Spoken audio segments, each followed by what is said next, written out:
first saw Gargoyles in 1994, my first initial thought was, oh, this is Disney trying to do Batman. A lot more serious, darker, action-oriented shows for kids were popping up everywhere, and this was Disney's attempt to cash in on that. It had more shadows, harsher plots, more serious voice acting, and even though I was getting to the age where I wasn't really watching these kind of cartoons anymore, I do kinda remember sneaking it in between school. You know, like when you tell your friends, oh yeah, who watches Gargoyles? But you kinda secretly knew, I did. I watch Gargoyles. As I've gotten older and watched it again, I realized not only does it really stand to the test of time, but it's definitely not just a Batman ripoff. It's not even close. It really is its own unique thing. And the amount of planning that must have gone into this when you see how many elements in the story tie in and come back later, it really is a damn impressive show. In the age of swords and sorcery, Gargoyles rule the night, because that's all they can rule. When the sun comes up, they turn to stone, but when the sun goes down, they break out of their statues and go through the night. This idea and visual alone is amazing. The humans don't much care for the Gargoyles as they see them as, well, monsters, despite them most of the time protecting the humans. But a sudden betrayal takes place and most of the Gargoyles are wiped out. That is, for a select few. A sorcerer confuses the Gargoyle, saving them for attacking them, and he turns them into stone during the night. And the only way to reverse the spell is to take them and the castle they swore to protect above the clouds. Which, in that time period, seems pretty unlikely. So the leader of this clan, Goliath, played by Keith David, has the sorcerer turn him to stone too so he can be with his clan. Years later though, an eccentric billionaire named Xanatos, played by Jonathan Frakes, does indeed lift the castle and the Gargoyles above the clouds in this incredible architectural design. I mean, good God, look at that. Bringing them back to life. A detective named Elisa Maza stumbles across them, forms a strong friendship, and of course she has to show them how the modern world works. While also finding out their supposed friends in Xanatos, and Goliath's resurrected lost love, Demona, played by Marina Sirtis, are not quite what they expect them to be.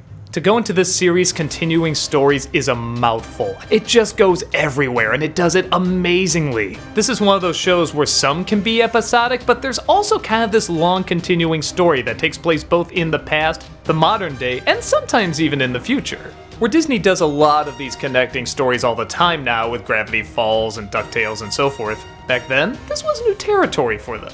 It's almost like it combined the dark gothicness of Batman with the continuing kind of soap opera stories of X-Men, but then adding this new element of mythology.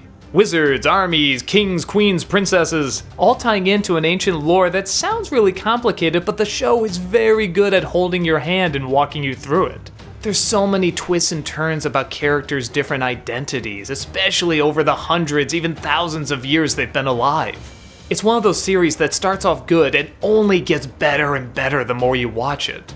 The animation, 9 out of 10, is really, really good. As is with a lot of shows back then, it wasn't always consistent though. They had to go to different animation companies, sometimes I'm sure notes got lost in the mix, and it can come across a little awkward. But like I said, that's a rarity. Usually it's done superbly well with these incredible shadows and great angles, and to complement it all, an amazing voice cast. These actors are amazing. Not only are their voices just so distinct, so booming, so powerful, but their acting is just phenomenal. I remember we used to joke how many Star Trek cast members are on this show. There's surprisingly a lot, but honestly, they're so good, you kinda don't care anymore. It doesn't become distracting. The Star Trek actors are good actors. There's a reason the shows they were on had so many seasons, because they were so charming and we like watching them and we like hearing them here.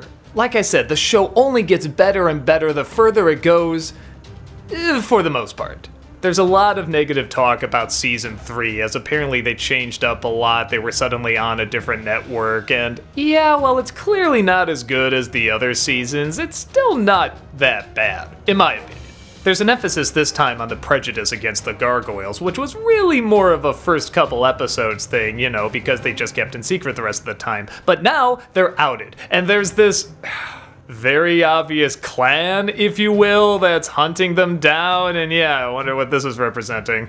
There's also kind of weird storylines, like Broadway suddenly becomes a big movie star, and an alternate reality where Goliath is married to Elisa and he's human, and being a lot more episodic rather than a continuing story, which a lot of fans didn't like.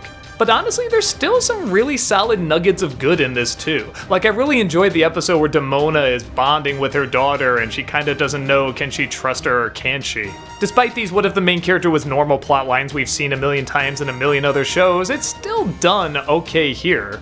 Even though it goes a little goofy and a little different, there's still this idea that they want to keep it kinda sad and melancholy, and to me that's still a big focus of the show. As long as they don't lose that and we like the characters enough, I still think it's alright. But yeah, the real focus is those 2 first seasons, and when I say 2 seasons, I don't mean like 12 or 13 episodes, I mean combined they're like 65 episodes, so there's a lot of them. It's practically 3 seasons.